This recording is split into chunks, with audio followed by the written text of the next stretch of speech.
Hello and thank you for joining me. My name is Stuart Bell. I was at one time rector of Aberystwyth, close by where we are living now in Borth on the West Wales coast.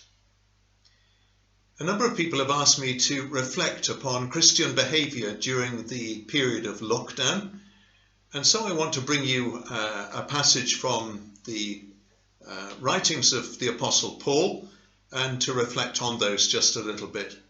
But firstly, some comments from J. John, the internationally known evangelist, on what our objectives should be during lockdown. Lightening the load on lockdown is the title of his article. He suggests some attainable goals, like, I did not use duct tape on the children. I did not have more than 6 meals a day. I did not lie awake every night worrying that I wasn't worrying enough. I did not run out of toilet paper. I did not wear my pajamas for more than 5 days running. And those who were isolated with me still love me. That last one, a particularly important objective. So advice from J. John the evangelist, but here now advice from the Apostle Paul. Not especially about COVID-19 or about the lockdown, but rather about the everyday life of the Christian. We begin in Ephesians chapter 5, beginning at verse 8. For you were once darkness, but now you are light in the Lord. Live as children of light. For the fruit of the light consists in all goodness, righteousness, and truth. And find out what pleases the Lord. Have nothing to do with the fruitless deeds of darkness, but rather expose them. For it is shameful even to mention what the disobedient do in secret. But everything exposed by the light becomes visible. For it is the light that makes everything visible. That is why it says, Wake up, O sleeper, rise from the dead, and Christ will shine on you. Be very careful then how you live, not as unwise, but as wise, making the most of every opportunity, because the days are evil. Therefore, do not be foolish, but understand what the Lord's will is.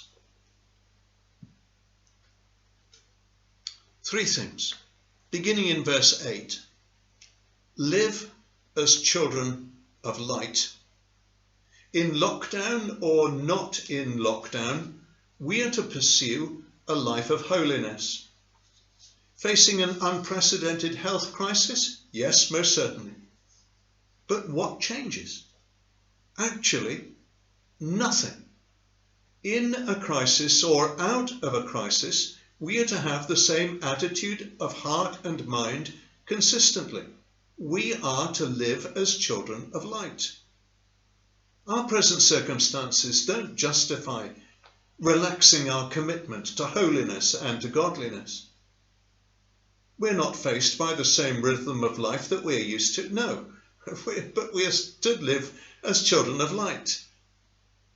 This whole lockdown is creating unusual relationship challenges. Yes, it is. But we are to live as children of light. This is causing a whole new set of lifestyle challenges that we've not faced before. That's right. But we are to live as children of light. And what does that look like? Paul tells us. Verse 9. A life of goodness, of righteousness, and of truth. Paul didn't command us to live as children of light when it was easy, when not in lockdown.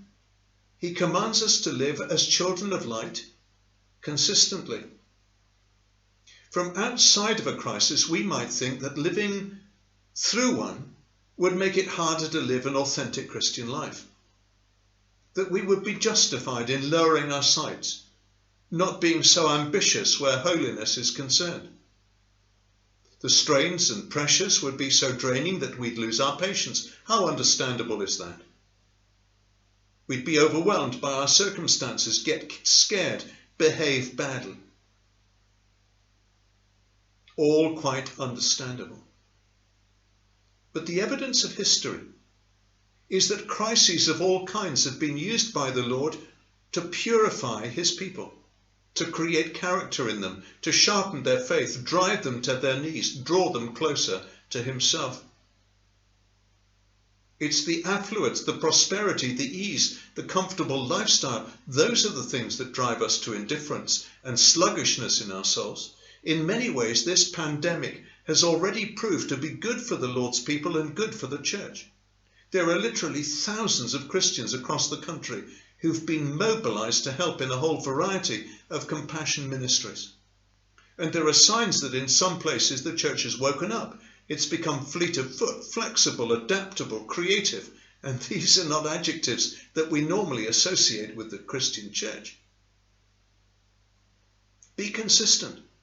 The crisis changes nothing. Secondly, be confrontational. Verse 11, have nothing to do with the fruitless deeds of darkness, but rather expose them. Again, nothing changes for the Christian in a crisis or not in a crisis. We are to have nothing to do with the fruitless deeds of darkness. We are to expose them. The Christian life is a confrontational life. We don't want it to be, but we just can't help it from being like that. For instance, we are to have nothing to do with hoarding. We are to have nothing to do with contempt for the law. We are to have nothing to do with irritation or mockery towards those who are excessively fearful. We are to have nothing to do with the avalanche of criticism which is being fueled by the media. We are to have nothing to do with denigrating those in positions of responsibility who are trying their best to get things right.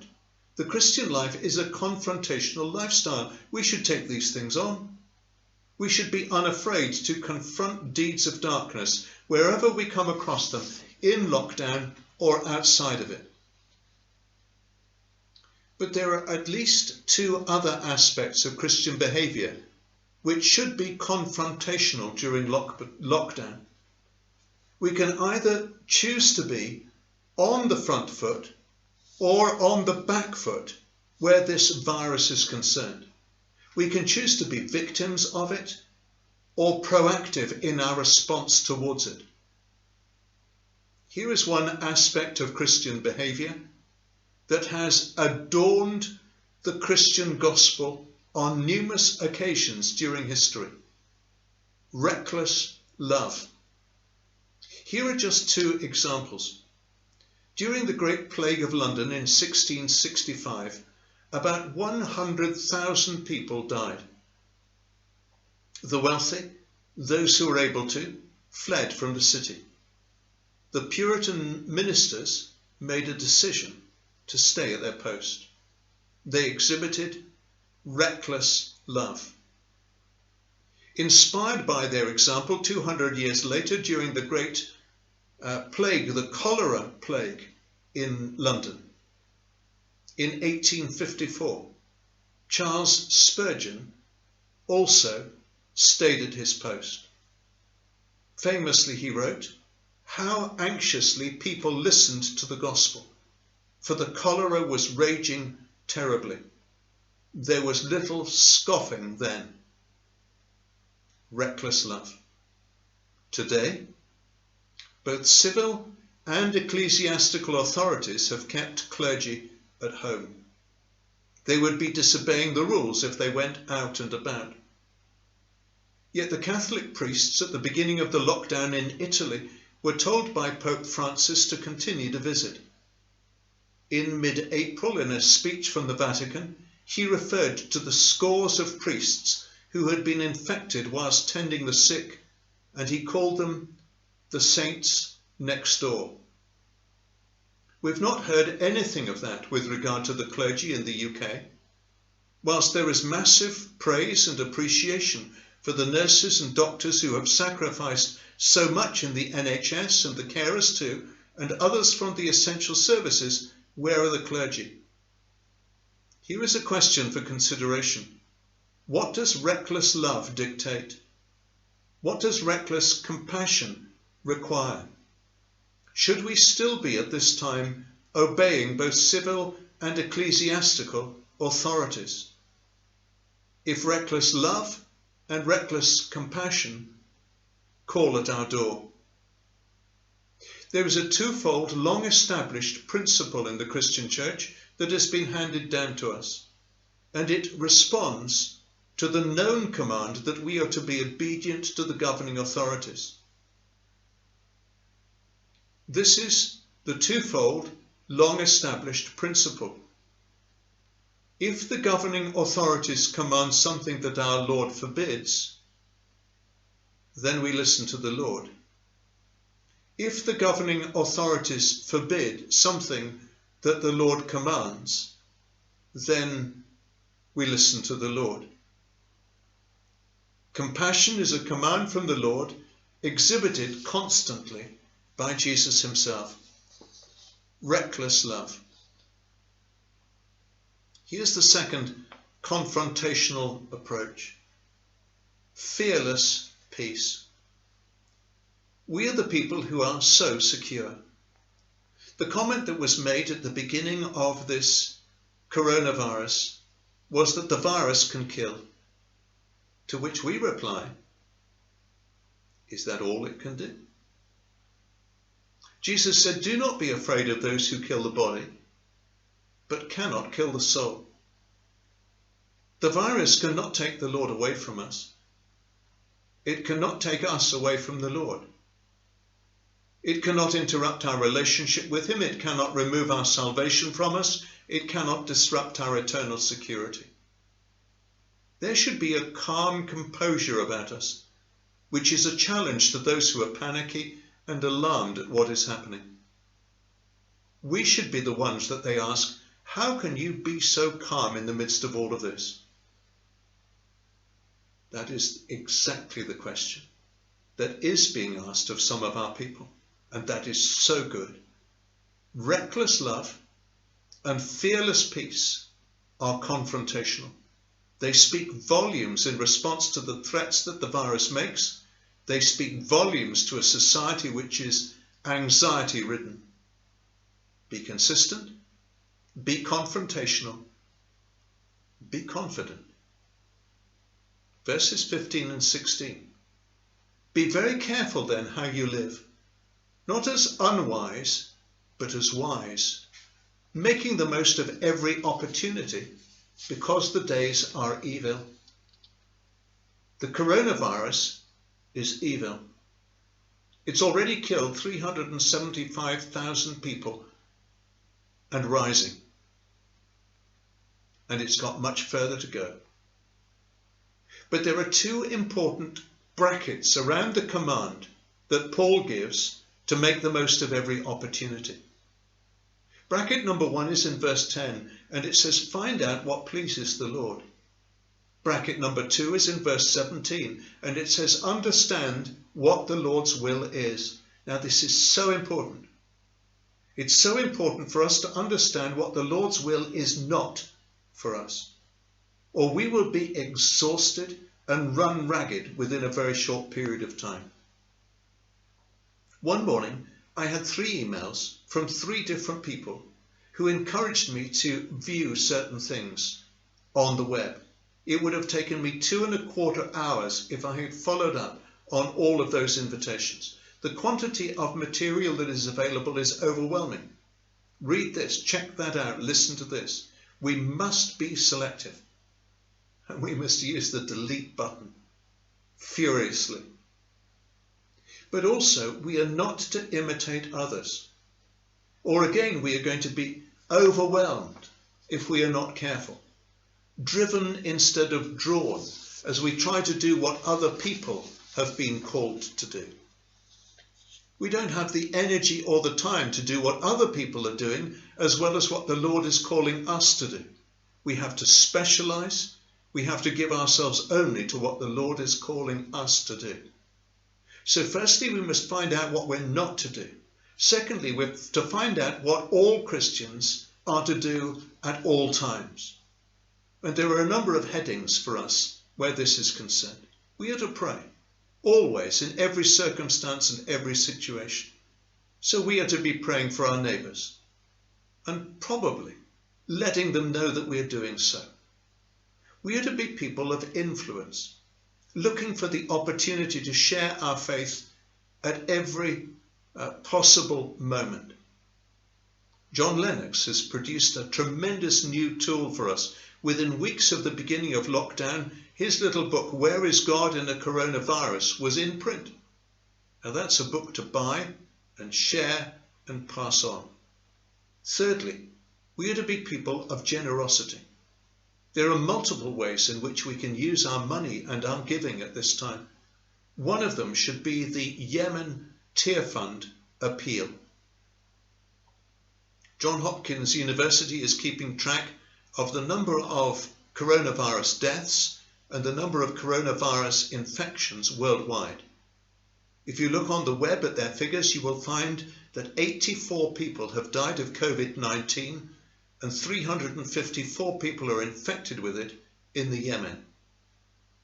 The reality is that thousands of people are dying in the Yemen of COVID-19 at the moment.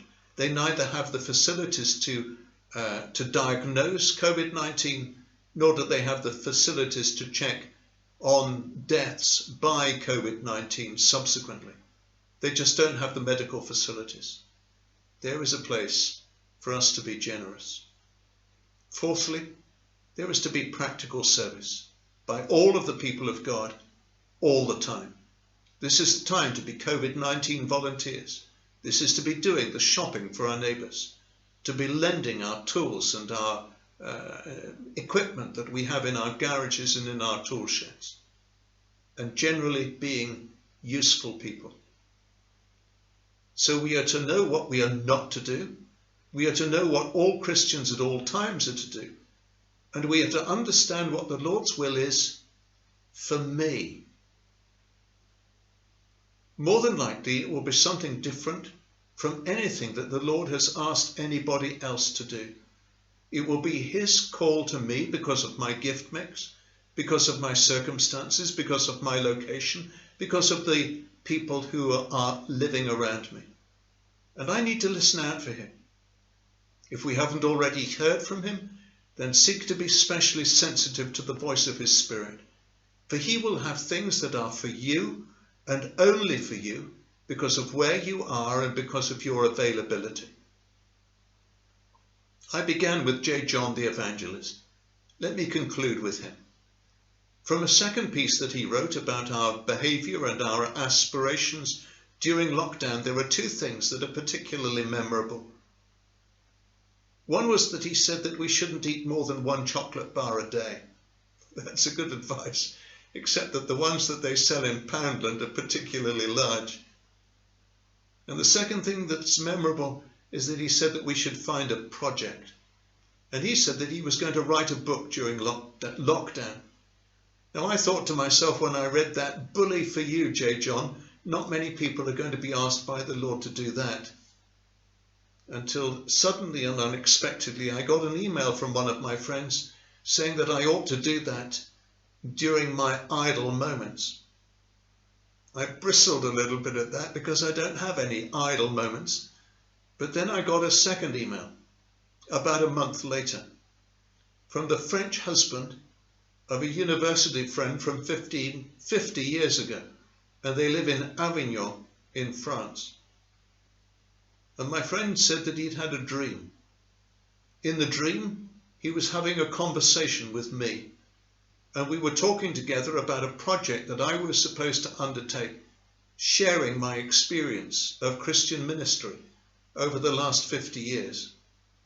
And I was reluctant to do it because of the scale of the need and my sense of inadequacy. J. John, I'm writing a book too. That's my project for lockdown. I wonder what yours is. Listen out for the whisper of the Spirit. Christian behaviour during lockdown. Be consistent. Be confrontational. Be confident. Thank you for joining me.